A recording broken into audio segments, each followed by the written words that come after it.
to be that sort of moment in time, if you will, where my dark night of the soul started was in 2017 when I lost my job, and it was a seven minute meeting, so it was very, very abrupt.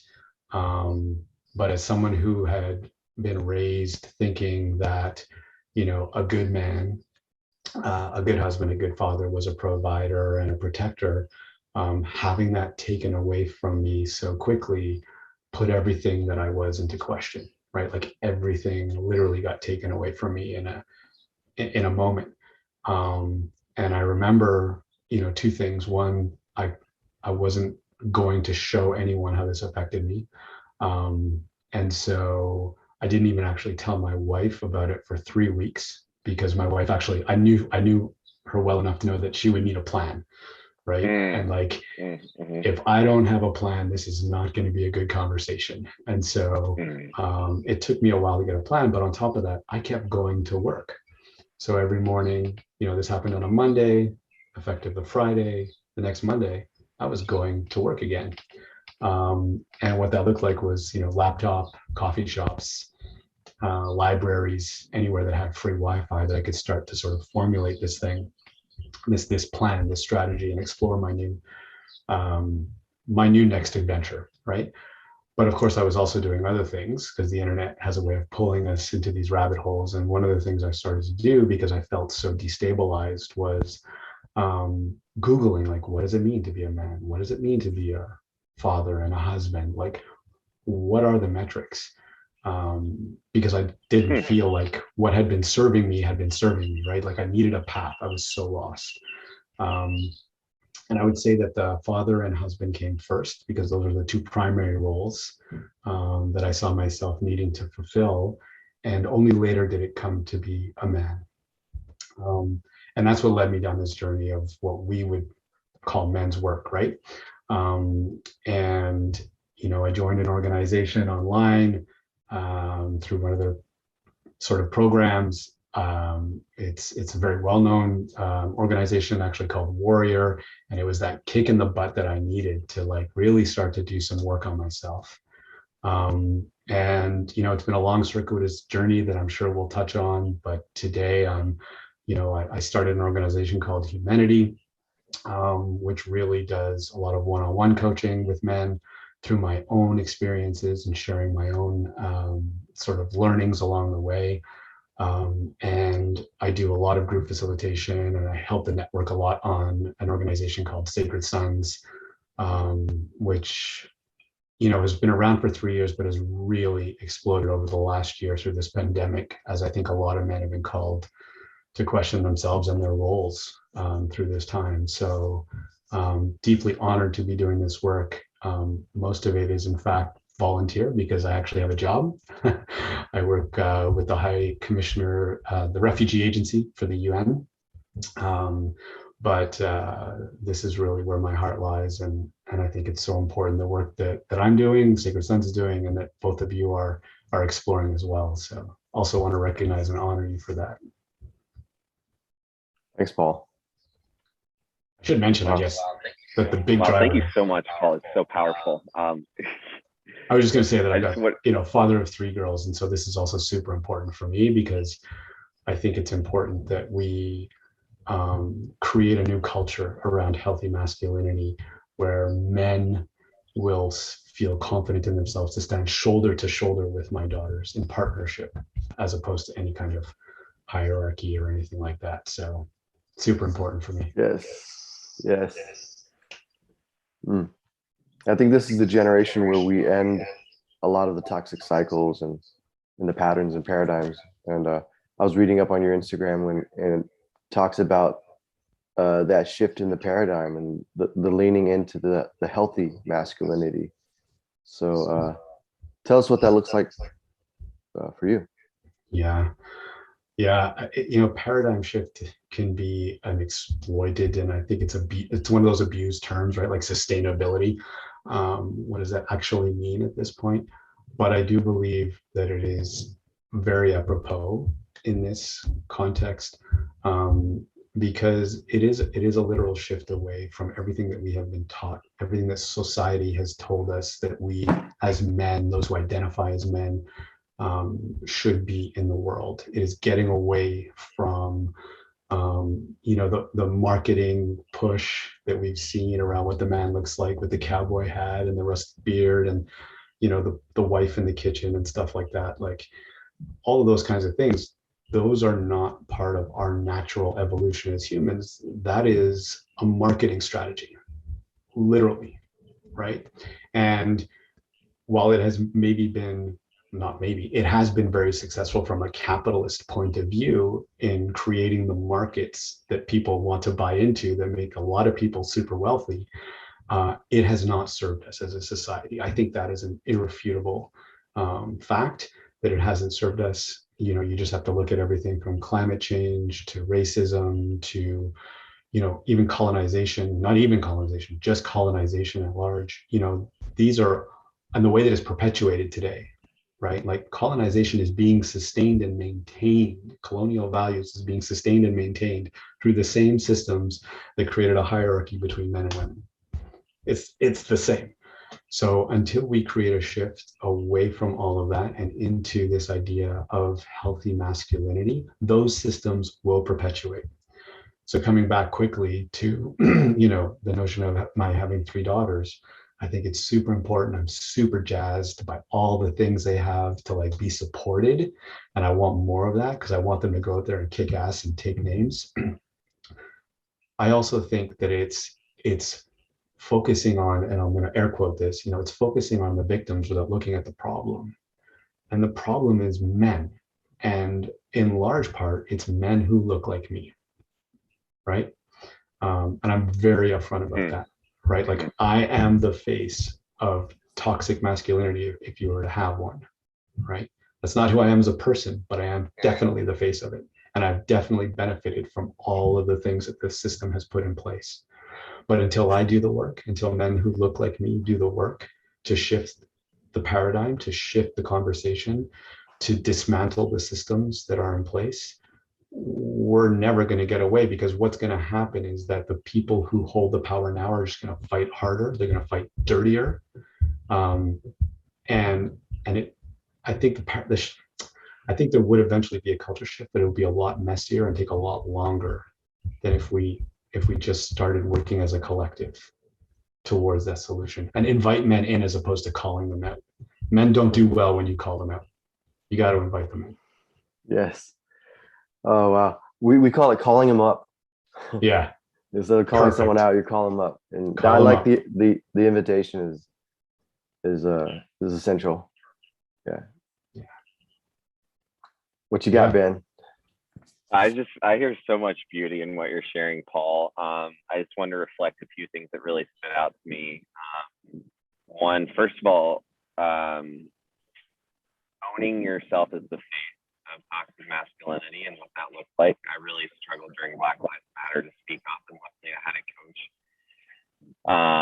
who was African American and said, I need you to have an opinion. I need you to speak up and really seek out these men to, it's hard not to, it's to create a space to call men up, call them forward, to check ourselves and having to do the work ourselves. And I just want to acknowledge you for doing it, because you didn't have to. You lost your job. You could have just crumbled or, gone back to the system. And the fact that you really stopped and looked, started questioning yourself, it was beautiful. And I think if nothing else right now, I've seen the pandemic give a lot of men space to just an opportunity to stop and look and ask some questions. And it's been pretty terrifying for a lot of people, I think, who just needs to be loved and nourished. But we've been taught to go so far in the opposite direction that we've forgotten our hearts. So I really see the heart in you, and I appreciate you bringing us to that heart space today. And I would love to hear anything that resonates for you out of that.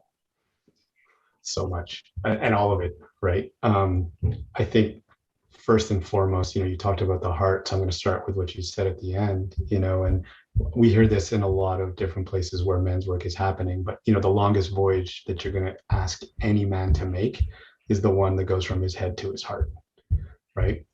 Because when we're in almost any situation as a man, our first instinct is to think about it, right? And the thinking about it is the programmed part, right? That's the reflection of what we've seen in society. That's the reflection of our upbringing. That's the reflection of what we think people will want to hear.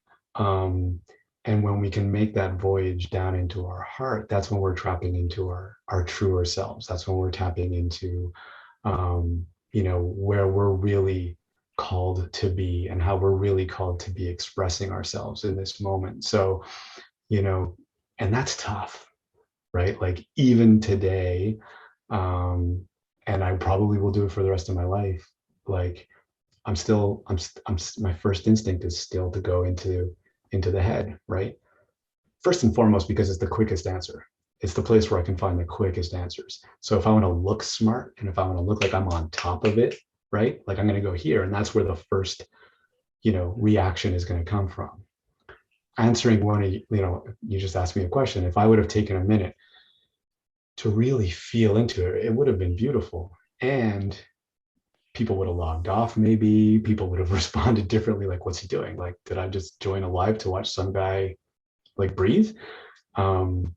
Luckily, the heart thing has resonated with me, and I've spoken about it before. So I like to lean into that one. But a more challenging question, I would want to take some time to really reflect. And I think our hunger for that instantaneous, it's this is also a byproduct of, again, technology and social media. And it's not to blame them, because they're wonderful tools. We're talking because of them, but they've also trained us to want instantaneous, right? And really slowing things down so that we can tap into that deeper wisdom is, I think, really an essential piece of what it is we've got to work on. We've got to focus on that. And I guess I would also say that I just use the words we've got to, but we actually don't, right? Like two things are going to happen. One, the world is going to keep going regardless. And so we need to decide whether or not we're going to participate in that. Two, women are also going to keep moving regardless. So I just noticed here that I think I'm frozen on IG. This is the problem. Hold on. And I think I'm going to just do this. So, there's a lot of ways that people can look at this. And, you talked as well about this idea of like, sacred sons and every man, and, never heard about this and that and everything. That's all true. And I think it's also super important that men take the time to find out what resonates with them the most, right? Like I spend the bulk of my time in men's work with sacred sons. It resonates deeply with me now, today. There was a time when it didn't. I found out about Sacred Sons like 6 months before I actually joined the organization. I looked at the webpage, I saw the faces of the guys, and I was like, oh, that's not me, man. Like, that ain't me. I didn't even go inside the containers, right? So, and it's the same for other men. I've talked about men's work with Paul Samard and John Tran, and just what it means to me, man, and how to deal with ourselves as men today and how we're programmed. So I'm going to bring these guys on. Hi, Elijah, welcome. And if you have questions as we're talking today too, please ask us along the way. If you don't know what men's work is, and we can talk about that, ask us. If you have questions about these things we're talking about, just let us know. And if there's anything that resonates, please comment below as well. And actually film some of this conversation from my phone as we continue it. So I just want to reflect that, guys, like what your ego could be up against right there. And even as you're watching, like how you're dealing with yourself and with technology inside of this. But anyone who is here right now, I want to acknowledge the bejesus out of you for being here and staying with us. So thank you. So let's dive right back in. I'm just going to ask this right now. Paul, what is men's work to you? And why do we need that? Go. That's a big question. You know, A big question. Yeah, I'm not going to try and define men's work because I think that for one, it's different for everyone, right? What someone's going to need, quote unquote, need from whatever they want to embark on as it relates to men's work is really going to be a reflection of where they are in the current moment, right? And where they want to get to. So, you know, men's work can look like a lot of different things. We talked a little bit before about Everyman and Sacred Sons, and we can talk about Warrior and Order of Man, and you name it, right? The list goes on and on and on. I think that the one common thread that you would see around all of these things, though, is that it's about getting men to reconnect with themselves and how they're actually feeling, and then feeling like it's like they have permission to express that and bring that into the world. That's the bigger piece. Because when I think about something like depression, as an example, for me, depression isn't, there's a lot of reasons why somebody can be suffering from depression, but at the heart of it is the lack of permission to express oneself, the lack of permission to truly feel like you can be seen in who you are and how you want to show up in the world, right? When that happens, the world presses down on us and we start to feel depressed, as if we don't matter, right? As if what we're going through is not worthy of being seen by others. So I think that those are the two key elements. It's one, it's allowing and inviting men to really feel deeply into themselves, and then to find the way forward for them to have the permission to express that out there. There's a lot of embodiment. There's a lot of, we always say, and this is important, men's work is therapeutic, but it is not therapy. And so it's important to make that nuance as well, right? Like we're meant to, the work that we all three of us here are doing, and others as well, is not about working with men on areas where there's a medical intervention that is potentially required in that moment, right? That's a different conversation. That's a different sort of set of skill sets that are required. But the men's work that you and I are talking about, that the three of us are talking about, is really about that. It's about getting that permission. It's about feeling. It's just about feeling, really. Like, let's just make it okay for men to feel again. If we did that, there would be a seismic shift right away. A seismic shift. I think it did a lot. I think you're answering what men's work is throughout this, and it's different for everyone. So I just like to hear what it is for you and why you feel like it's necessary. And I think you said a lot of that, just even inside of the commercialism and the privilege, and just reflecting the suffering that we have inside of that, you know, as a result of, and that it's actually optional, that we don't have to suffer inside of this, I don't know what you call it, plague of feeling like we need to do or work harder to feel loved. And so many men, see, that's interesting, Ben. Give the back off their shirt for you, but they don't know how to like show up for themselves. Yeah, it's so interesting the way you talked about, right? Because you said do and work, like do this and work harder, which are both action-based things, in order to feel loved.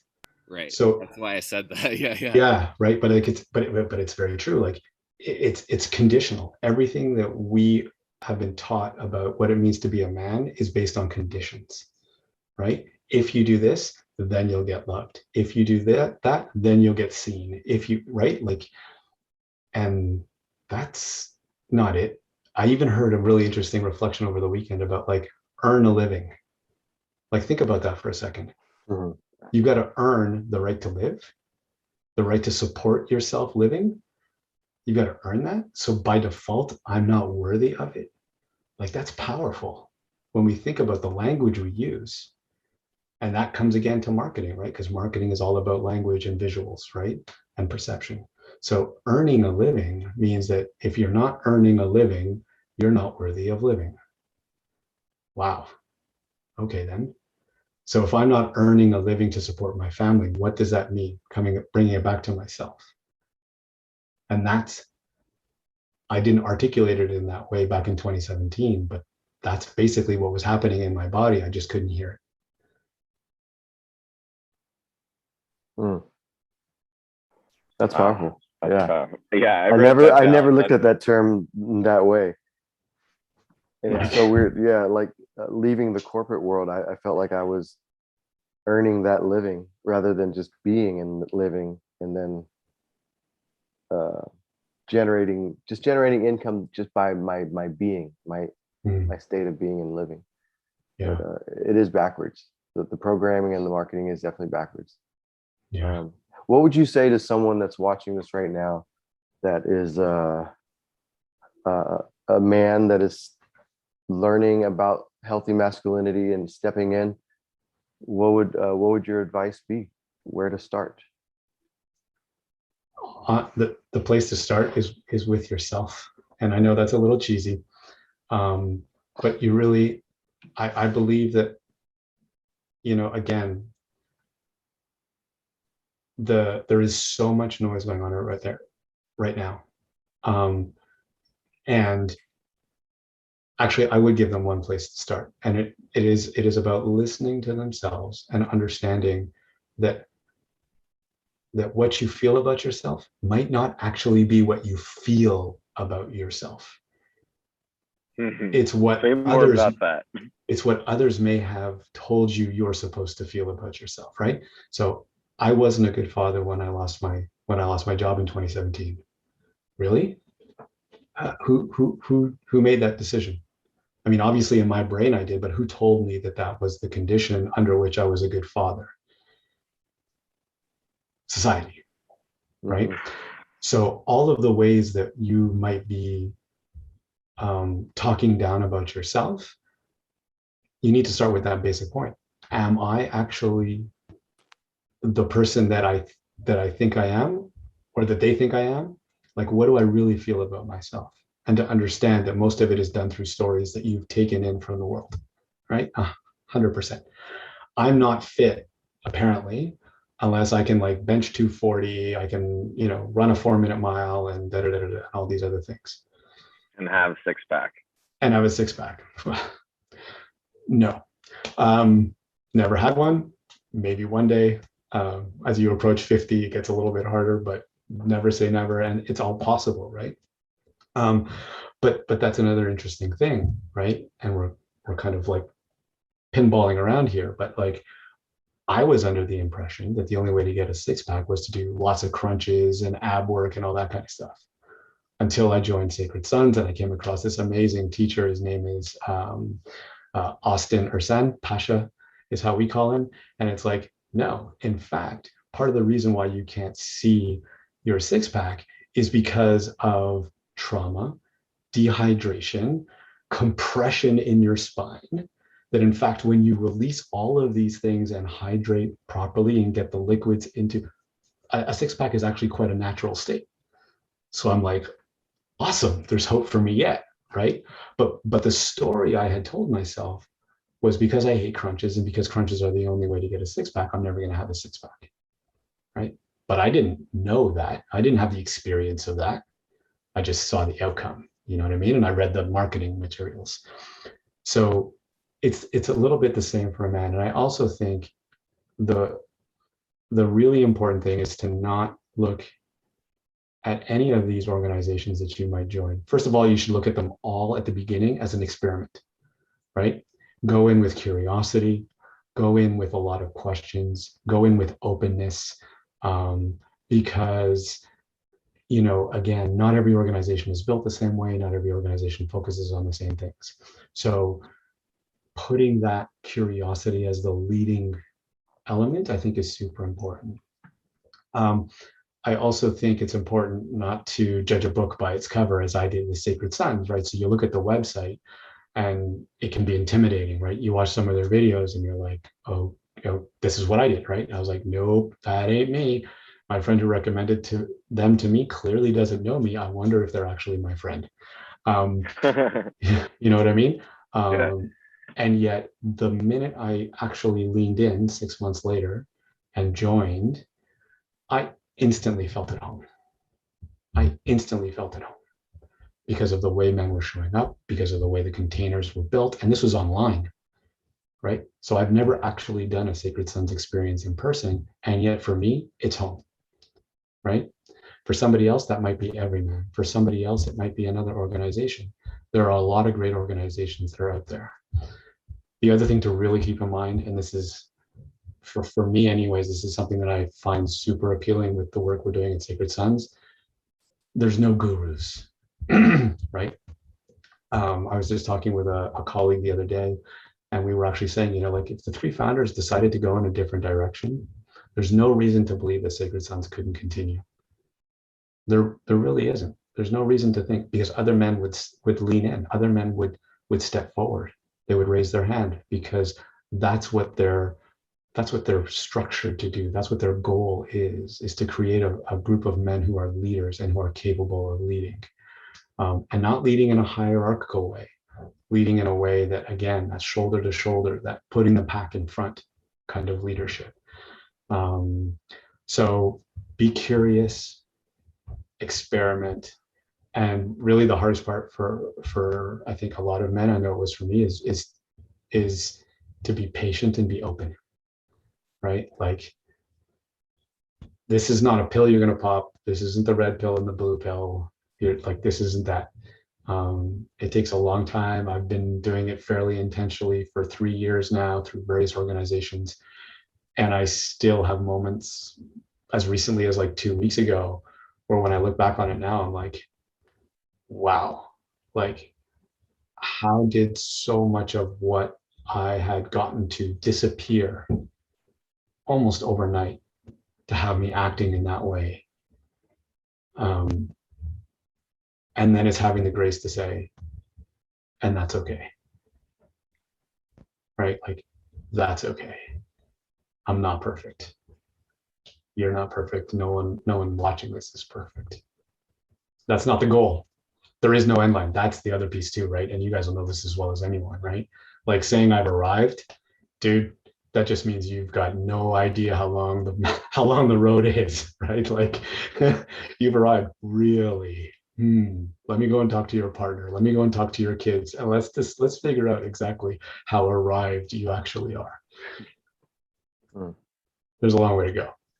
I really like what you said, Paul, because I think the question that I asked you was, it was kind of a catch-22, because I said, a man that's on his journey and learning about doing the men's work, what should they do? And the first question is just like, what's an action that can be taken?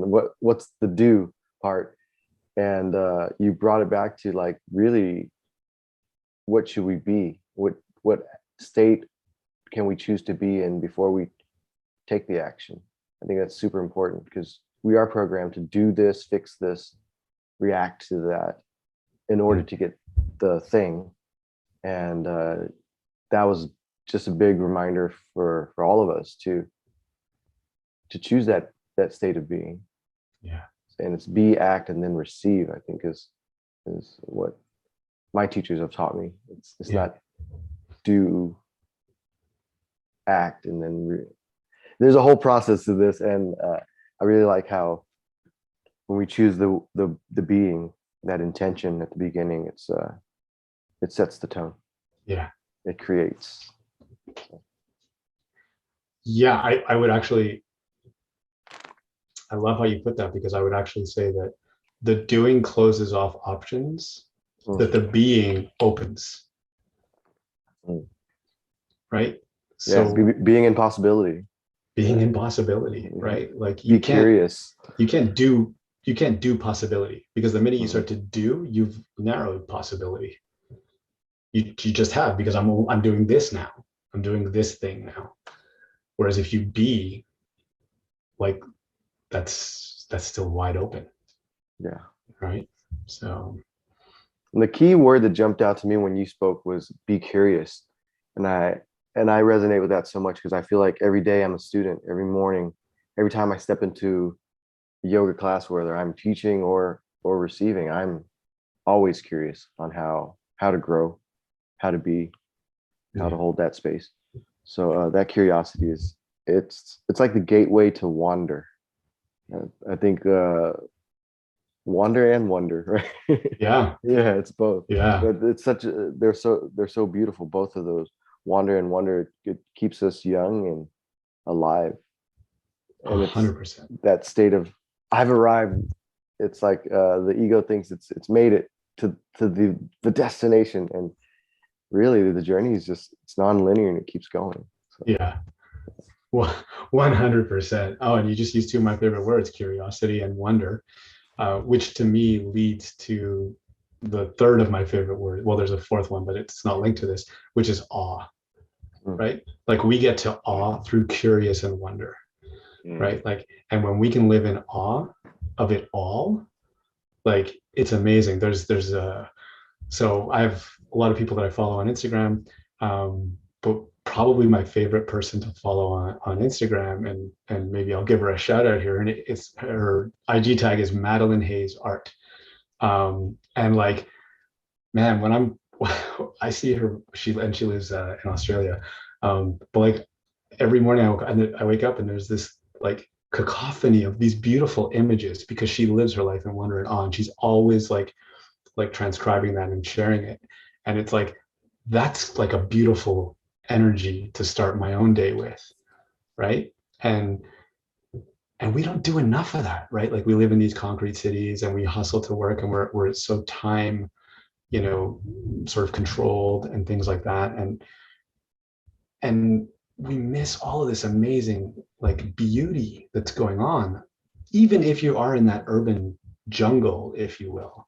Just taking the moment to pause. A couple of months ago, when the sun set a little rose a little lower than it does today, I remember walking by this house, and the between these two houses the sun was coming through, and it was at that right level where it's just going through this uh, maple tree, a red maple. And the way the light was coming through, it was this thing that was like, whoa, which I know I never would have taken notice of had I continued to live my experience through the doing as opposed to the being. It was my being that had that catch my attention, not my doing. It wasn't the act of being on a walk, it was being present. mm, Mm. yeah. I've been on walks many, many times down that same street, walked past the same bush, same sun, like all that stuff had been there many, many, many, many times before. But being is what allowed me to see it. And it was beautiful. And I'd like to reflect that you're being present, like you said, and being curious. You're being in awe and wonder. You're being all of those things you just said. Yeah, absolutely. I was just talking with my wife yesterday. We're basically nomadic now. We just moved out of our house and we're renting some places and wandering. And it's been challenging for both of us. And one of the things we started to carry a couple things around with us that we like to put up on the wall that helps us feel at home and reminds us of who we are. And one of those is a saying by Thich Nhat Hanh that says, "I have arrived, I am home." And you talked about that arrived being, but I have that up as a way of reminding myself wherever I think I need to go, or what I think I need to do, or someplace I need to be or should be feeling or different, that I can invite the idea that I'm home right now, that I've arrived right now.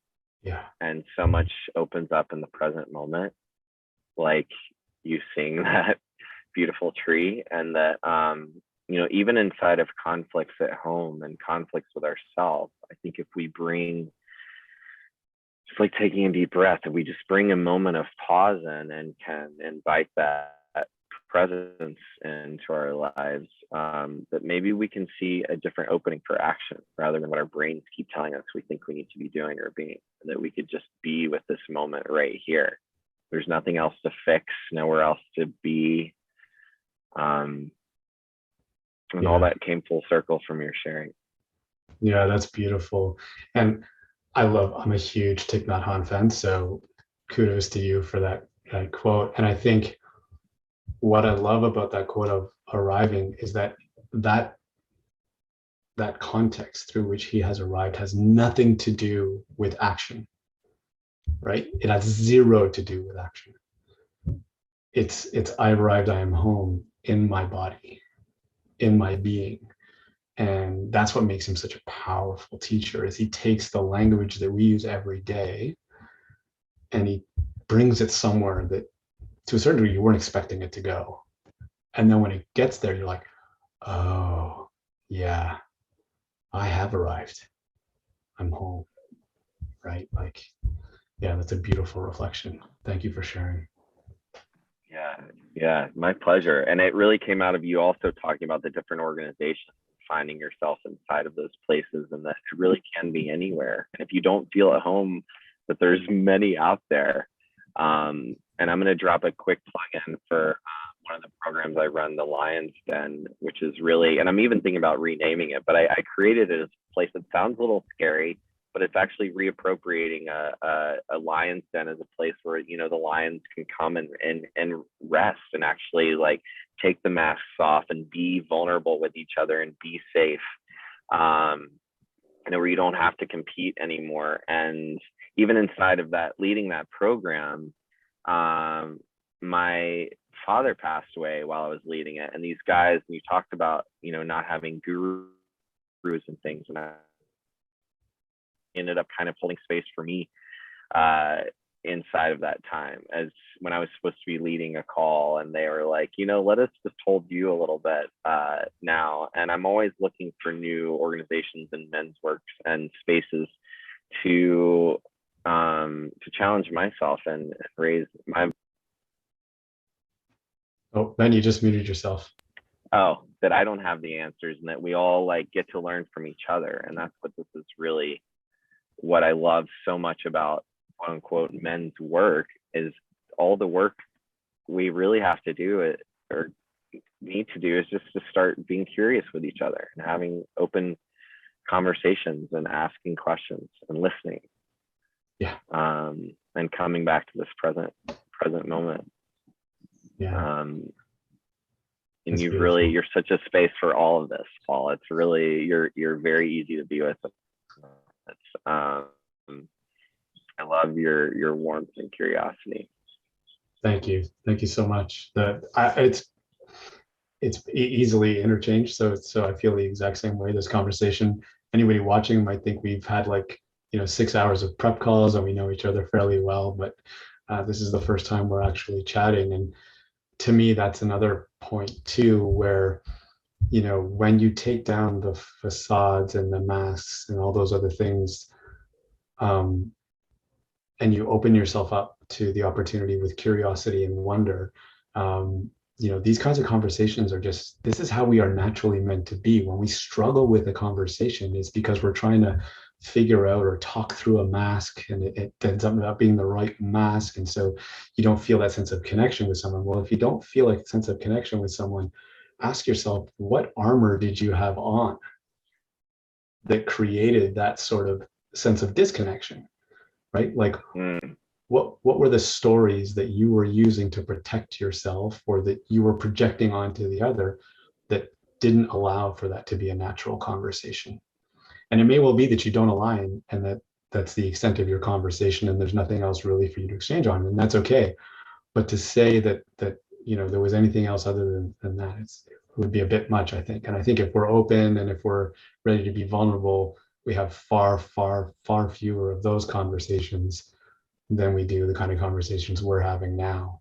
And you know, when you think about the subject matter that we brought through, those are the conversations we need to be having. We haven't gone deep on any one of them in particular, but you know, we touched on colonialism, we touched on racism, we touched on misogyny, and all these other things. And I feel like we could go deep on any one of them, and it would be a very nourishing dialogue, and it wouldn't be it wouldn't be superficial. And I can promise this to anybody who's watching, that I know I won't speak for either of you, but I know I would make a lot of mistakes, and I would say a lot of things that might offend some people, because I don't know yet. I'm still learning. And so whenever I do dive into one of those subjects, I always make sure that people know that, right? Like, hey, I don't know. The Indigenous situation here in Canada is now on a global stage with the 215 children who were found buried in the school grounds. And it's like, I'm going to make so many mistakes when I speak about that, and how we need to make that right. And it's only by making mistakes that I can learn. And none of it is intentional. And all of it is in the hope that through my mistakes that I can get better informed so that I can affect a more positive change.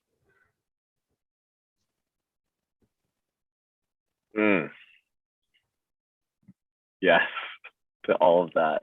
Yeah. That all resonates. And I just thank you for the work you are doing in the world, and to ask these questions, and to show up with such humility, you know, as a white man of privilege, you know, to say I don't know, and how important that is, that we need more of that, I think, you know, and I don't know either. Yeah. John, what's resonating over there with you? Well, I know that we could definitely go deeper on so many of these topics. Yeah, all of them. Yeah, every single one of them.